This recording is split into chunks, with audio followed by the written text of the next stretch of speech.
A Date with Judy.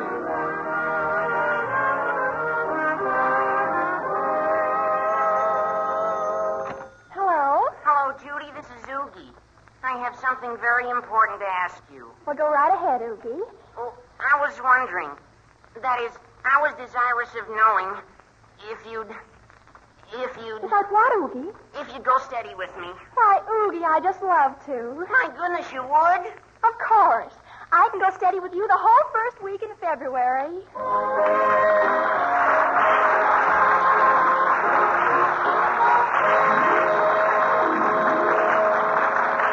That's Judy, folks. Judy Foster, the lovable teenage girl who is close to all our hearts.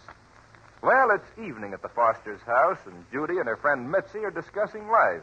Randolph, Judy's 12-year-old brother, is kibitzing. Tonight is the third night in a consecutive hunk I don't have a date. Business is bad with me, too, Judy. I wonder what's become of men. It isn't what's become of them I care about. It's what's going to become of me. What's going to become of my new evening gown if I never wear it. Oh, we'll just probably stay in the cupboard till one day it falls off the hook, dead. Be quiet, Randolph. You know, Mitzi, this is the longest lull without dates I've ever known since, well, for a couple of weeks. I know what, Judy. Let's have a party. Oh, Mitzi, that's a brilliant idea. Why, a party might put us right back on our feet socially. Well, anyhow, I'll give you another crack at the boys. You know, the trouble with most parties is other girls. You said it, Mitzi. Seems like every time I give a party, some other girl gets, well, practically engaged. If you could only have a party without other girls. Just with boys. Mitzi. Why couldn't we? Why couldn't we what? Have a party without other girls. Huh? Don't you see? We could just invite boys, millions of them. We'd have all the men to ourselves because the only girls would be there would be us. Judy, are you sure you want Mitzi to come? Of course. When do we have it? Tomorrow night. What do you say? Oh, it's a deal, Judy. And now, we'd better start inviting boys right now. Isn't this a scrumptious idea? Yes. Except, you think the boys will want to come to the party when they find out we're the only girls there? Oh, that's simple. We won't tell them. But won't it be kind of a letdown when they find it out at the party? Randolph, we'll cross that bridge when we come to it. Come on, Mitzi. Let's go over to your house now and call the boys. Why can't we do it here at your house, Judy? Because my family gets nervous when I use the phone 25 or 30 times in a row.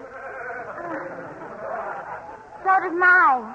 Oh, but Judy doesn't have to live with your family, Mitzi. Come on, Mitzi. If you let us call the boys from your house, I'll have the party at my house. Well, all right. That sounds fair enough. Well, so long, Randolph. Bye, Randolph. Hi, Mother. Oh, Randolph. Where have you been? Out on the porch with Judy and Mitzi. Aren't girls weird? Uh-huh. Yatta-da, yatta-da, yatta-da-da. Back and forth. Hey, Mother, you're not even listening to me. I'm very busy right now, Randolph. What you doing? I'm counting the people I've invited to my party tomorrow night. Your party tomorrow night? Certainly. Who else would be having a party tomorrow night? Well, you never can tell. I thought it would be a good chance to have a very elegant hen party while your father's out of town. Yeah, but under the circumstances, I think you'd better forget Randolph, please go over to Curly's house or someplace. I haven't time to chat, dear, now. Chatting might be very profitable at this moment, Mother. On account of I could hand you some chat that'll make your hair stand on end. Now, Randolph, that's enough. For a boy of your age, you talk too much. Tomorrow night this time, will you please remind me of that remark? Now, let me see. Mrs. Smith makes 11, Mrs. Goodman 12, and... Randolph, haven't you gone yet? That's settled. I will now stand by and let nature take its course. Well, I guess that does it. Randolph, what are you going to do tomorrow night? Me? I'm just going to sit back and enjoy a double feature.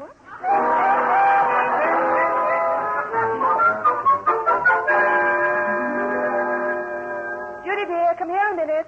I want you to help me with something for the party tonight. The party? Oh, then you know about it. What do you mean I know about it? I'm up to my ears in work for it, aren't I? Oh, but I hate to see you working so hard, Mother. I was going to do a stepladder, will you, dear? I want to get down the silver. The sterling silver? Really? Oh, gee, Mother, you shouldn't go to all that trouble. The everyday silver would be perfectly good enough. Oh, no. They'd all go home and talk about me if I just had everyday silver on the table. Oh, I don't think they would. I don't think they'd even notice it. My dear, they'd notice it if there was a dead fly on the inside of a chandelier 2 inches from the ceiling. Oh, you won't need to worry about them hanging from chandeliers or anything. They'll probably behave pretty well most of the time. Well, I certainly hope so. Now, let's see. I haven't decided yet on a menu. Well, I was thinking about hot dogs and baked beans and maybe a bunch of dill pickles. Why, I never heard of anything so ridiculous in all my life. Hot dogs, Judy? Why, if I've saved enough points, I'm going to have ham and maybe a turkey. Oh, Mother, how too utterly luxurious. Now, I suppose cocktails are out. Cocktails? Oh, Mother, that's silly. Root beer's good enough. Judy, if you don't stop making idiotic suggestions, root beer. Why, I want this to be one of the nicest parties ever held in this house. Well, that's the way I feel about it, but I didn't know you felt that Now, way. we'll have fruit punch, and we'll serve it with the hors d'oeuvres. Oh, Mother, you're just about the most understanding person I ever heard of in my whole Well, life. if I wouldn't understand how to have a nice party after all these years. You know, Judy, this party's going to cost a lot of money. Oh, Mother, you're awfully generous. And since you're so terribly sweet, I'm going to put up 50 cents of my own money. Oh, Judy. You don't need to spend your money on this party. Why not, Mother? I'm glad to. Judy, sometimes I underestimate you. When you come right down to it, you're about the sweetest, most unselfish girl I know.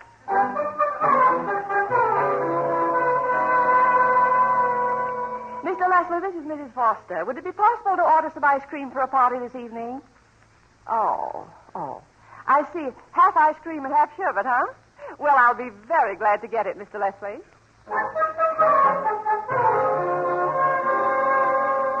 Is this the Gordon record shop? Well, this is Judy Foster, and I'd like to buy a few records for a party I'm having tonight. Something very hot and boogie-woogie, if you know what I mean. Have you got Let's Play Hooky Cookie? Well, I'll take that. And have you got Hello Goon, Let's Spoon? Well, send those. And, oh, wait, I'd like a good conga number. Oh, yes, conk me on the bones with a coconut. That's wonderful.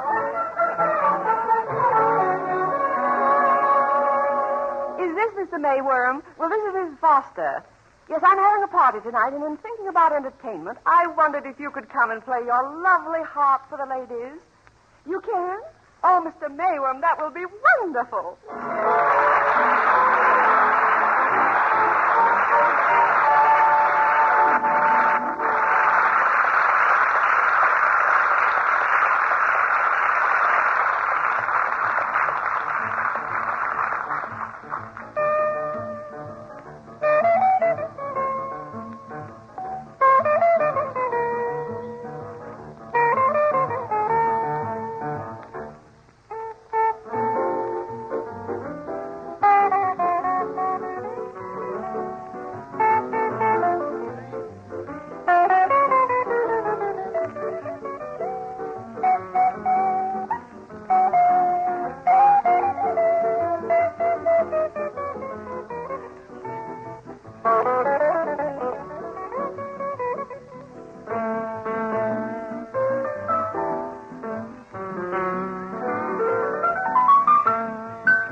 Hello, Randolph. Hi, Mitzi. Where's everybody?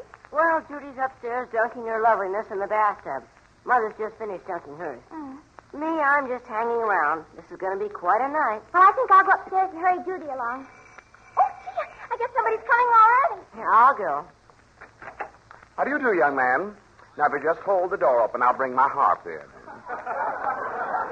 Before you go to all that trouble, maybe it would be a good idea to find out if you've got the right address. This is the Foster residence, isn't it? It is, where anything can happen. Young man, is this the largest door you have in this house? It's going to be very difficult to get my harp through it. Well, maybe you could sort of fly in through a window. No levity, young man, no levity. Now, kindly send for your mother. Mother! Mother! I didn't say shout. Shouting is the only thing that gets results in this house. Randolph, did you call me? See? Oh, goodness, Mr. William, you're here already with your harp. Yes, well, I come am. right in. He can come in, but the question is, can his harp? This is the smallest door I've ever Well, encountered. now, don't break your harp trying to get through. Don't. Now, be careful. Randolph, suppose you and Mr. Mayworm go around to the back door and see if you can get the harp through that way. Oh, don't worry. I'll open wide them pearly gates. Come on, Mr. Mayworm. Oh, I'm getting all worn out lugging this harp around. I wish I'd have stuck to my piccolo.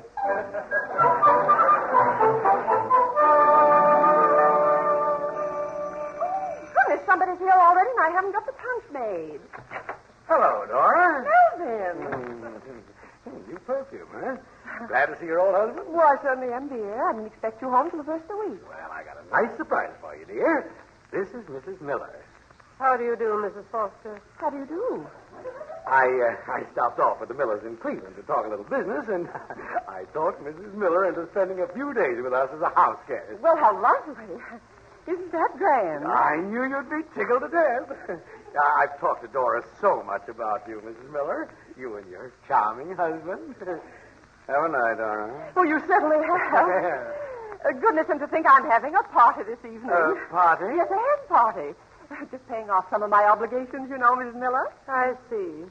Well, that's fine, then. Well, Dora, I suppose Mrs. Miller will want to go upstairs and change after the ride in. Oh, yes, of course. I'll show you up to the guest room. I have news. Mr. Mayworm can't get his harp through the back door either.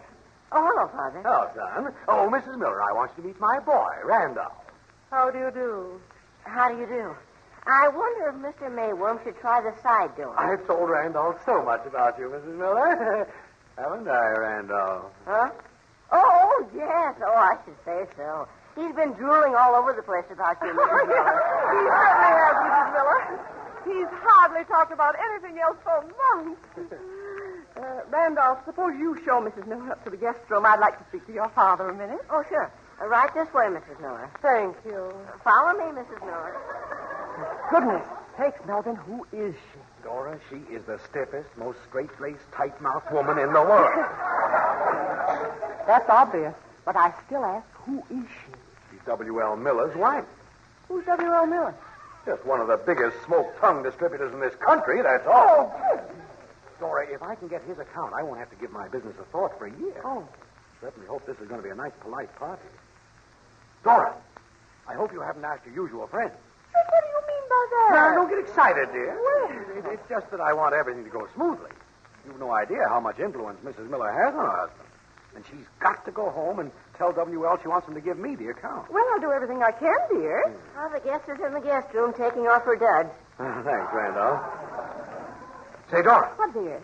I hope you're not playing cards tonight. Well, why not? Well, nothing. Except when some of your friends sit down to play bridge, it's no longer a polite social. They play for blood. Well, really, Melvin, I don't send my friends to charm school before I invite them to a party. Besides, it's going to be a very dignified affair. There's no reason why it shouldn't be just the thing to please her. I can think of a few reasons. What's that, Randolph? Sort of a quick glance at my watch makes me realize that it's too late to bring up a thing. Well, if you mean about Mr. Mayworm's harp, have him try the side door. Huh? Now, look, Dora, there's no sense in my hanging around. I'm going to leave Mrs. Miller entirely to you. Well, what are you going to do, dear? Well, I think I'll go bowl a few games. You certainly don't want any men around the house tonight. Well, I should say not. Oh, I should say not. I should say not. Well, I'll run along then. Have a good time tonight, and please, Dora, whatever you do, see that Mrs. Miller has a good time. Oh, don't worry about her. Mrs. Miller certainly came as a surprise. I'm certainly glad we're going to have a nice party for her. You suppose everything is all set, Randolph? Like a fuse. Well, I guess somebody's here already. Oh, hello, Mrs. Foster. Oh, Ogie, I guess Judy and Mitzi will be down just a minute. Now, I hope you'll go out someplace and don't come back till the party's over. Till the party's over? Yes. But Mrs. Foster. Hello, Ogie. Hi, Ogie. Hi. Am I the first one here? Boy, do you look snazzy.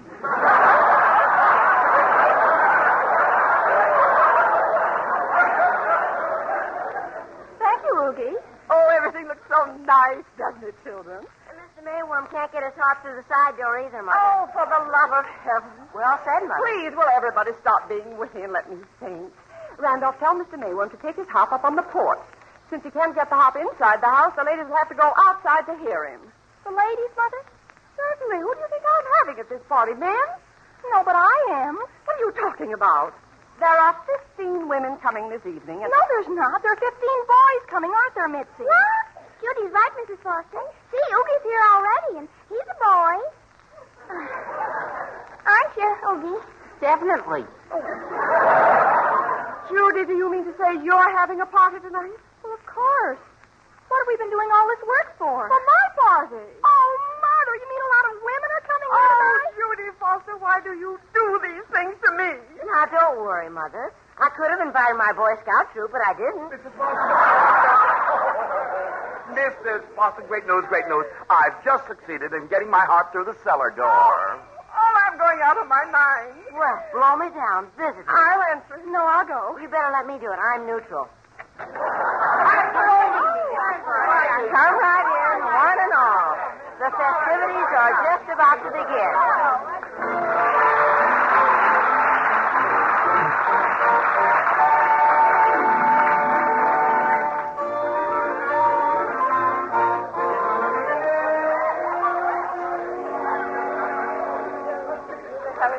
You've met all the boys, Mrs. Miller? I have. Gerald and Oogie and Red. And I believe this is Stinky over here. Oh, you slighted Jojo Duran and Panty Waist Hoffman. Gee, Oogie, I'm terribly sorry this happened. Oh, I don't quite understand, Judy.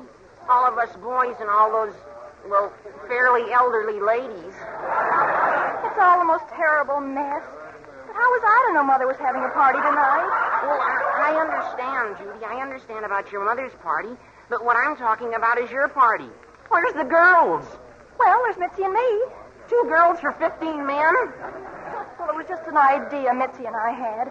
We thought it'd work out all right and would have if Mother hadn't had a party, too. Judy, I'm simply frantic. Mrs. Miller's just sitting there glaring. She's shocked to death. But at what, Mother? My goodness, nobody's done anything. Oh, I don't know what she thinks. I tried to explain that we were having 2 parties, but I don't think she believes a word of it. Will you look the way she's sitting there? She isn't very relaxed, is No. I just don't know what to do. If your father loses that contract on account of us, she? Do you think it'd help any if I got my boys to mix with your well, girls? it certainly would not.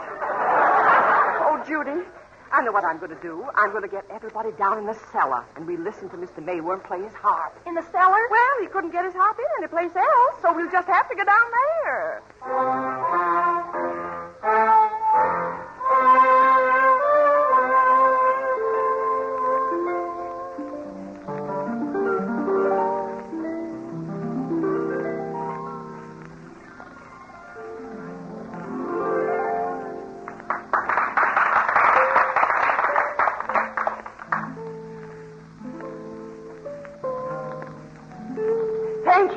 Thank you, Mr. Mayworm. Thank you. And now, everybody, let's go upstairs. And now for my 5th rendition.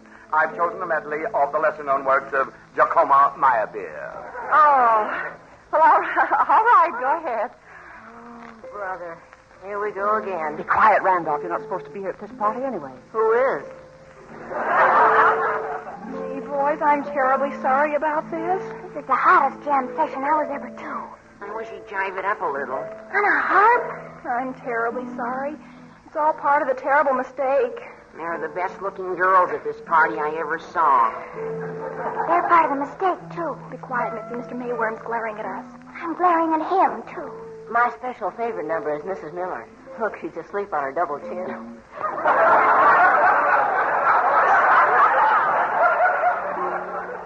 quiet, Randall. She's the guest of honor. No wonder. She's the cutest one on the bunch. I'm terribly sorry.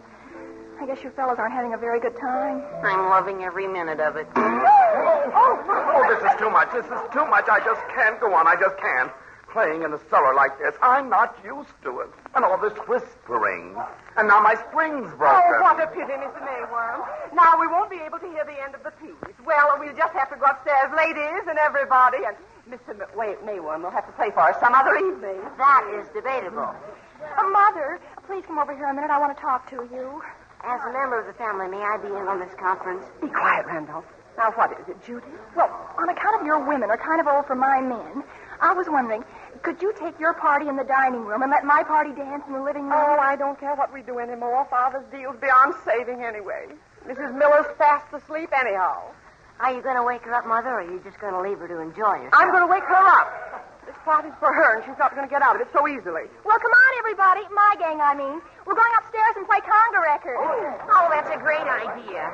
And what are we ladies going to do, Mrs. Foster? We're going to play bridge. Would you all please go upstairs to the dining room? Oh. Randolph, I'm going upstairs with the others. Could you tactfully wake up Mrs. Miller? Oh, you bet. Oh, Mrs. Miller. Mrs. Miller, time to get up. Would you like to play some bridge, Mrs. Miller? What's that? Oh, lovely, lovely music. Oh, that's been over for 5 minutes. It has. I was sitting here thinking so deeply I didn't realize it. What's that? Oh, that's Conk Me on the Bonk with a coconut. You don't say so. Gay, isn't it? What's that? They started the conga upstairs. That's the house bouncing.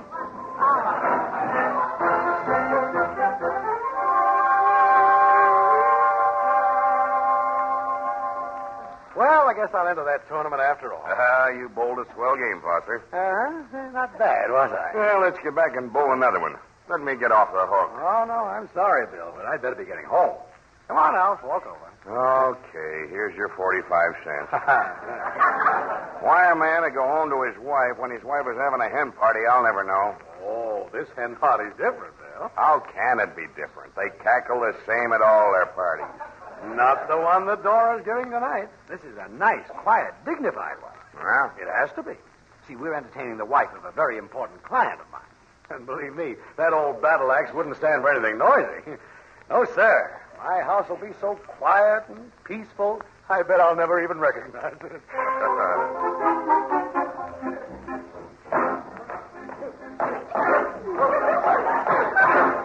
Young people do make a lot of noise, don't they? You know, Mrs. Foster, just while I'm dummy, I think I'll go in the living room. See what they're doing. All right, but hurry back. The last dummy we had went in the living room and never came back. Seems most of the ladies are in the living room. Mrs. Miller, it's your turn to play. I did false stage. Oh, sorry, the bidding's over. Oh. You're playing the hand. Oh, yes. I was just listening to the music. Weird, isn't it? Hope it isn't bothering you No, at not all. at all, not at all. Well, girls, having fun. Randolph, what are you doing in here again? You go on back in the living room. Okay. Even though I think I'll go with him. What? Just take my arm, Mrs. Miller. And, Mother, may I suggest you give up bridge entirely and play solitaire? What are they doing, Randolph? That's the conga line. My, isn't Mrs. Newton graceful? I can't wait to see you in action. What in the Sam Hill is going on in this house? Oh, Father, when did you come in? Where's your mother? Hello, Mr. Foster. Come on, get in line. Judy, what are you doing? The conga. Oh, this is terrible. No, it isn't, Father. It's fun. Dora! Oh, Mildred. Awful thing has happened. I'm so sorry. Well, you ought to. What are you trying to do, ruin my business? I thought you said this was going to be a dignified evening. Well, Melvin, it started out to be, but... Will somebody please turn that music off? I never... What are you stopping it for, Mr. Foster? Huh? I was just beginning to enjoy myself. Enjoy yourself. Why, Mrs. Miller, I thought you'd be furious. Furious? Why, Mr. Foster, I congratulate you. Huh? This is the first time in my life I've had a good time with a business acquaintance of my husband. Well, Most of them are so straight-laced and boring. Well, I did... If you knew how many harp solos and mezzo-sopranos I've listened to, and I've been to so many snooty bridge parties, I'm numb. The pleasure to find people who know how to enjoy themselves. Well, well, thank you. Yeah. Why don't you join our conga line, Mrs. Miller? Well, I don't know how to conga, but I'll bet I can still bunny hug. Bunny hug? Oh, Mrs. Miller, that's a wonderful idea. I think these young people would love it. I'll play the piano. Well, I don't like to brag, but I was the bunny hug champion of Northern Ohio in 1911. Well, I'll be a son of a gun. Gee, Mrs. Miller, come on, show us how. Well, all right, but I'll need a partner. Come on, Mr. Foster. No, Come on, now. Come on. All you do is put your arms around me like this and let her rip. Oh, put your arms around me. No, wait. Oh, you're mine.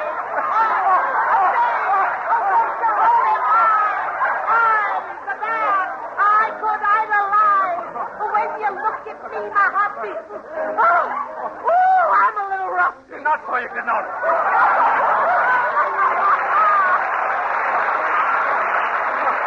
Mr. Foster, isn't it a wonderful party? Oh, yes. All the time. But I never in a million years figured you for a hepcat.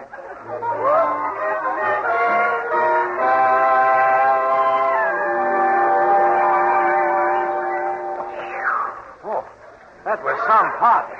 Wasn't it? Gee, everybody had the best time after it got started. Well, Mrs. Miller's gone to bed. Well, I should think so. She was exhausted. You know, it was the first party I didn't have to worry about the other women snagging all the men. I can understand that. But how will we entertain Mrs. Miller tomorrow night? Oh, Mother, that's all arranged. The gang's coming over. I'm going to teach you to do the buns.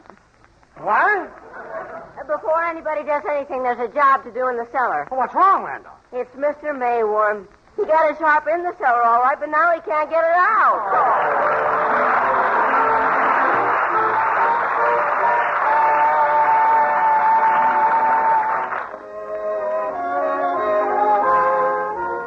A Date with Judy is written by Elaine Wesley and stars Louise Erickson and Dix Davis. Mr. and Mrs. Foster were played by John Brown and Myra Marsh.